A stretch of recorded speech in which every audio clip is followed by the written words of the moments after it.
date officielle de l'arrêt de l'exploitation charbonnière à Merlebach. Très exactement 150 ans après le premier sondage dans les bois du Hochwald. Un sondage qui, de moins 230 à moins 242 mètres, ne rencontre que du charbon. Une épaisseur exceptionnelle, les dressants de Merlebach sont découverts.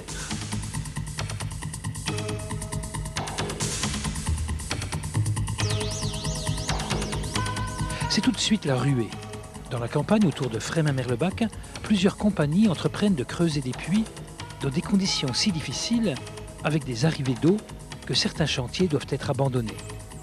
Mais dès 1858, Napoléon III annonce officiellement la découverte du bassin houiller de Moselle.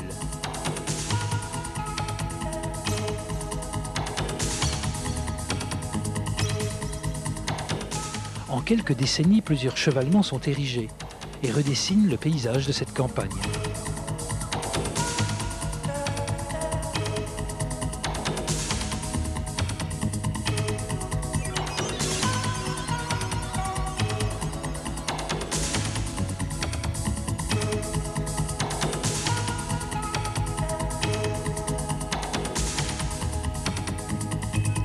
D'autres apparaîtront plus tard, et leurs noms nous sont familiers.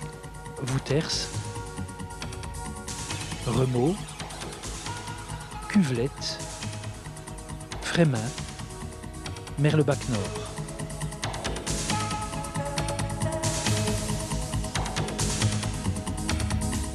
De génération en génération, des dizaines, des centaines, des milliers de mineurs se sont succédés dans ces cages.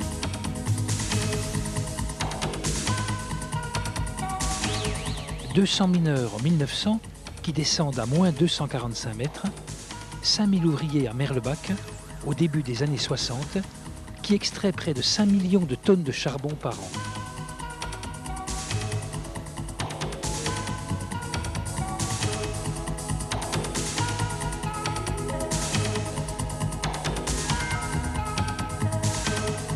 En 1960, les dressants de Merlebach assurent à eux seuls 45% de la production des HBL. Merlebach est alors le plus grand siège d'Europe.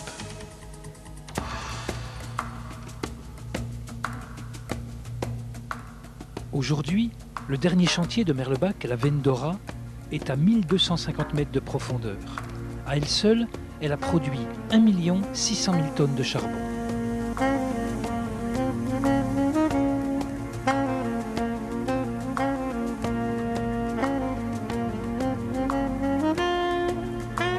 Pendant ces 150 ans, le matériel et les techniques ont évolué, passant du pic et de la pelle à la haveuse et au soutènement marchand. En 2001, l'aventure des dressants a pris fin. En septembre 2003, le dernier charbon est remonté de la Veine d'Ora, sur un dernier... Au jour, ceux qui ont vécu des fragments de cette histoire collective racontent cette aventure hors du commun. Il était une fois Merlebach. En 2003, produire de charbon, c'est un geste tout à fait moderne, dans un contexte de mines souterraines très anciennes. Actuellement, il reste une taille à la houve, une taille à Merlebach. Donc c'est vraiment le bout du chemin.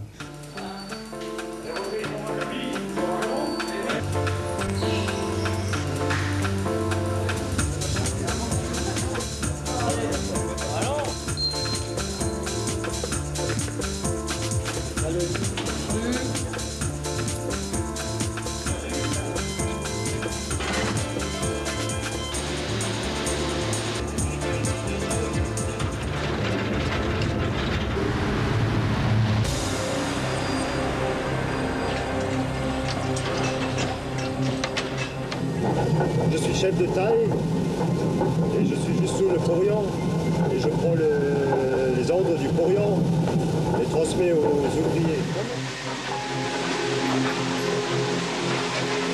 Je suis rameur de machines d'abattage, l'électrodomie.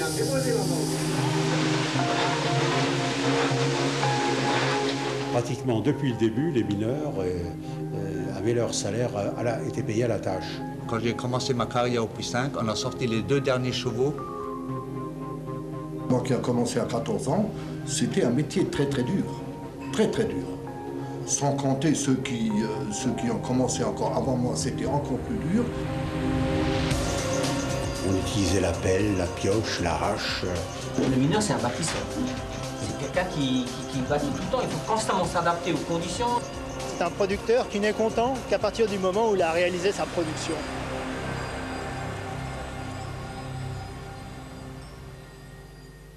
Très impressionné et très ému.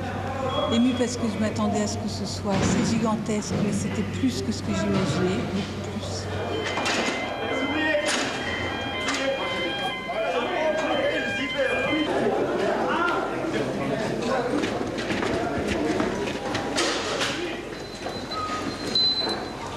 J'ai un quart d'heure de retard.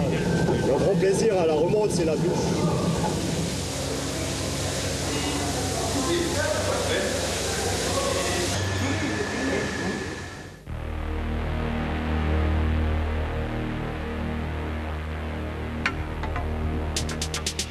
Donc le charbon brut qui est extrait de la taille est remonté par un ensemble de bandes transporteuses. Avant de pouvoir vendre le charbon, il fallait que le charbon soit propre. Alors les jeunes qui étaient embauchés ne descendaient pas directement au fond. Jusqu'à l'âge de 16 ans, ils étaient au jour à trier le charbon. Il était toujours derrière nous, hop, hop, hop, hop. Mais tu dis, mon Dieu, s'il y a une fois, il tient à voir sa bouche là pour dire, il m'a hop, hop, hop. On travaille déjà comme une bête. À cette époque, le lavoir de Frémin a été le plus grand lavoir d'Europe. A été pris pour vitrine technologique parce qu'il était très moderne.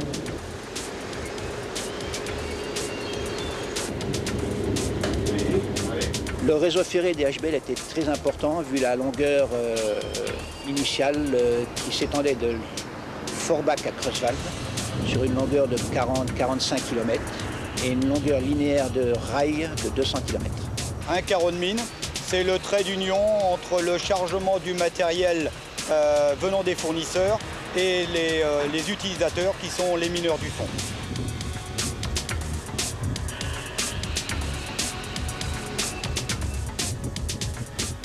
Au fond, il y avait nos frères, nos pères, nos cousins, oncles ou n'importe. C'est-à-dire que nous, on réparait les machines qui remontaient du fond.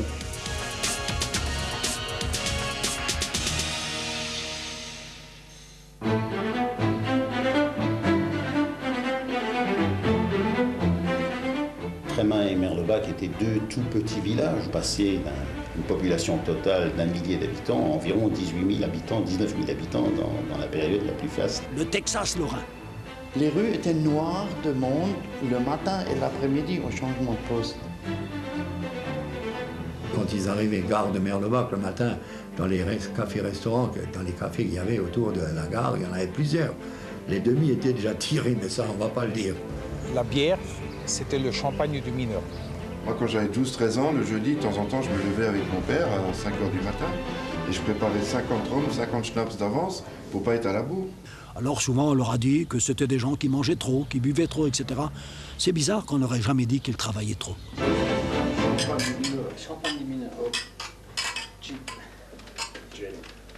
Je suis né ici à Frémin-Merlebach. Et puis, bon, j'étais d'une famille de 11 enfants. Voici le 9e. Mon grand-père, il a travaillé ouvrière, mon père, mes 4 frères. On travaillait ouvrière. Et les parents venaient me trouver et me disaient, eh bien, si mon fils ne réussit pas d'études, il ira au fond de la mine. Puis les portes lui étaient ouvertes, hein, les portes lui étaient ouvertes. Au fond de ma classe, je vois encore l'emplacement. J'avais une affichette sur laquelle il était dit « Mineur, c'est un métier ».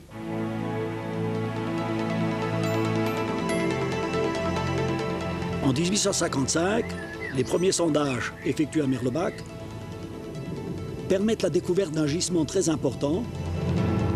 En fait, c'était les dressants. Ce sont des veines très importantes de entre 10, 15 et 20 mètres de charbon. C'était des veines à la verticale, quasiment à la verticale. Il fallait donc dépiler 5 mètres de charbon et remplacer ce charbon par du sable. Et en remonter de nouveau. C'était une méthode qui était vraiment spécifique à Merlebach. Heureusement qu'on avait le sable de Merlebac, sinon on n'aurait jamais pu exploiter nos dressants. J'étais dans les montages à main. C'était le boulot le plus dangereux. Il n'y a que les volontaires qui sont rentrés dans les montages. Les plateurs, c'était l'industrie et les dressants, c'était l'artisanat. Merlebac a exploité les dressants de 1903 à 2001.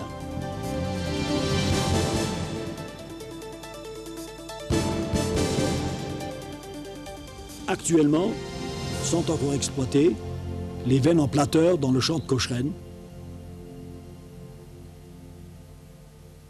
C'est les mineurs à qui qu'on a demandé de bosser pour que la France se relève après la guerre, quoi. Cette bataille du charbon avait pour but de favoriser une exploitation au maximum de la seule énergie qui était capable de procurer en grand nombre l'électricité pour faire tourner les machines. Toutes ces concessions du groupe de Petite Rosselle, Folquemont et de Merlebac ont été nationalisées. D'une quinzaine de pays d'Europe, les gens arrivent et s'installent dans la région pour mener cette bataille du charbon. Parce qu'il faut produire à tout prix, ce qui représente à peu près 4500 mineurs au fond, uniquement à Merlebac. Maintenant non, ce sont des blindés qui dégagent le charbon, des rabeuses qui l'abattent. Et l'évolution se fera jusque dans les années 70, où des grandes machines d'abattage sont mises en route, qui elles seules abattent autant que 3-4 chantiers anciennement. Les mineurs de Merlebac sont devenus champions d'Europe de production. Et le siège de Merlebac est devenu, entre-temps, le siège le plus important d'Europe, l'un des sièges les plus importants au monde. Puis la crise est arrivée et il a fallu réduire, disons, notre niveau de production. Les années 81, pendant la période électorale des présidents, où Mitterrand est venu faire un meeting à Forbach, on a annoncé dans la région, comme dit si je me trompe, dans les 30 ou 40 millions de tonnes de charbon. Mais entre 81 et 84, on a embauché beaucoup de jeunes, ce qui a permis de désengorger un peu les demandeurs d'emploi. Donc ça a été une période un peu euphorique, mais la réalité nous a très vite rattrapés. On disait à l'ingénieur aussi bien qu'au chef ou n'importe, Glück auf bis nachher. Glück auf, ça veut dire salut. Bonne chance au front. C'était une vie un peu spéciale quand même, parce qu'on attendait toujours le retour du mari, qu'il soit à l'heure, et on avait toujours un peu peur si jamais il avait du retard. J'évitais de lui parler du danger de la mine. Je pense qu'elle subissait déjà, c'est comme ça.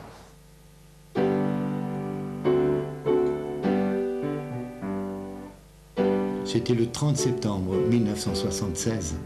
Nous étions tous en classe et nous avons appris une terrible nouvelle. Nous avons vu près du puits Wouters une épaisse fumée qui sortait du ventilateur. Que le père d'une de mes élèves était mort. Il faut savoir que la première équipe de sauveteurs qui sont descendus y ont laissé leur vie. Comble de l'ironie, cette fille s'appelait Barbara, de son prénom. Et Barbara, c'est le nom de la Sainte Barbe. La Sainte Barbe qui est la patronne des mineurs. Nous, on était la deuxième équipe. Nous sommes descendus à 11h moins le quart le soir. Et il y avait tellement de fumée, on n'y voyait pas à 2 mètres. Et quand nous sommes arrivés dans le quartier, tout était en flammes.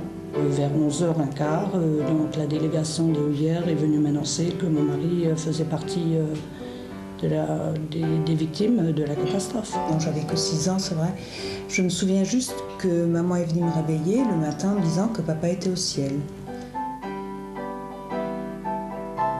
Les corps n'ont pas été remontés, ils sont restés au fond de la mine. Mon grand-père, il y en a un, il est mort à cause de l'explosion du Grizzly. Il voulait aller sauver des vies dans une mine. Bon, malgré ce qui est arrivé, mon fils aîné est quand même descendu au fond de la mine pour y travailler, mais contre mon gré, quoi.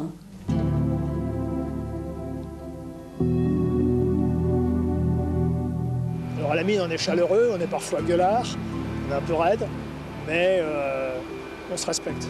En tant que syndicaliste, on a fait avancer beaucoup de choses, de part et d'autre. Je me souviens des grandes grèves qui se sont passées en 63. Des grandes grèves des mineurs, qui ont lutté pour la sauvegarde de l'emploi, qui ont lutté pour la sauvegarde de l'entreprise. C'est un secret pour personne que la hiérarchie, disons, dans les houillères a été pendant de nombreuses années une hiérarchie à structure quasiment militaire. On avait des chefs porions que si vous n'enleviez pas la casquette, vous ne rentrez pas dans le bureau.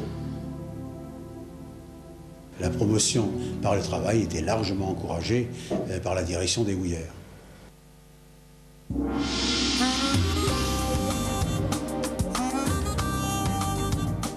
La solidarité du mineur était vraiment légendaire et exemplaire. Qu'on soit français, italien, arabe, espagnol ou n'importe quoi, une fois qu'on avait le casque sur la tête, on était tous mineurs et on s'entraidait. On a l'esprit un peu germanique, on en veut, et on montrera jusqu'au bout. Et on est fiers de ça. Et le travail bien fait. On était tous fiers de notre métier.